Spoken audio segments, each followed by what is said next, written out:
मित्रों नमस्कार, मैं हूं राम नारायण शर्मा। आज आपके लिए एक कहानी लेके आया हूं। कहानी का शीर्षक है सामर्थ्य का दिखावा न करें। इस कहानी में ये बताया गया है कि आप अपनी सामर्थ्य का दिखावा न करें। समय आने पर आपका सामर्थ्य स्वयं दिख जाएगा।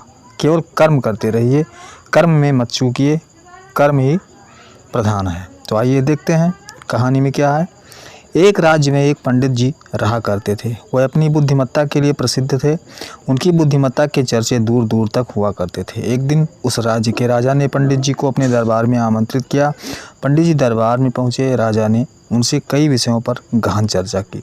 चर्चा समाप्त होने के बाद जब पंडित जी प्रस्थान करने लगे तो राजा ने उनसे कहा, पंडित जी आप आज्ञा दें तो मैं एक बात आपसे पूछना चाहता हूँ। पंडित जी ने कहा, पूछिए राजन।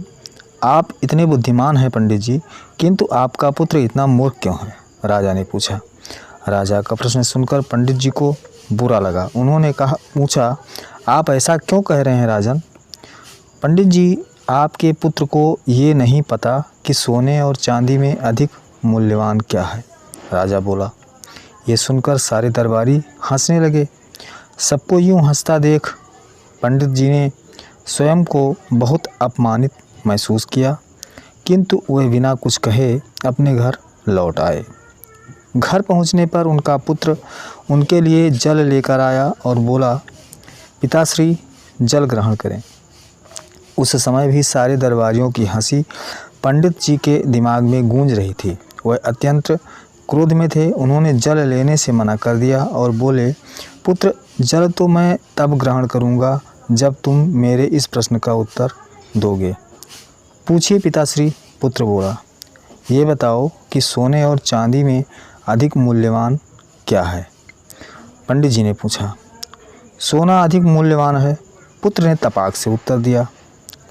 पुत्र का उत्तर सुनने के बाद पंडित जी ने पूछा, तुमने इस प्रश्न का सही उत्तर दिया है, फिर राजा तुम्हें मूर्ख क्यों कहते हैं? वह कहते हैं कि तुम्हें सोने और चांदी के मूल्य का ज्ञान नहीं है। पंडित जी की बात सुनकर पुत्र सारा माजरा समझ गया। वह उन्हें बताने लगा, पिताश्री मैं प्रतिदिन सुबह जिस रास्ते से विद्यालय जाता हूँ, उस रास्ते के किनारे राजा अपना दरबार लगाते हैं।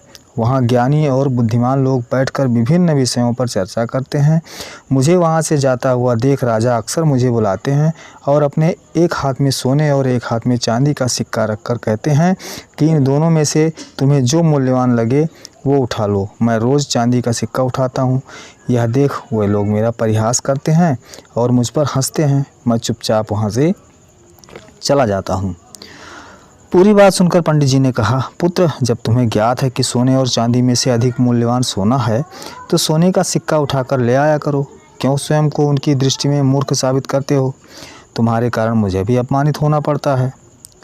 पुत्र हंसते हुए बोला, पिताश्री मेरे साथ अंदर आइए, मैं आपको कारण बताता हूँ। वह पंडित जी को अंदर के कक्ष में ले गया। वहाँ एक कोने पर एक संदूक रखा हुआ था। उसने वह संदूक खोलकर पंडित जी को दिखाया। पंडित जी आश्चर्यचकित रह गए। उस संदूक में चांदी के सिक्के भरे हुए थे। पंडित जी ने पूछा, पुत्र ये सब कहाँ से आया?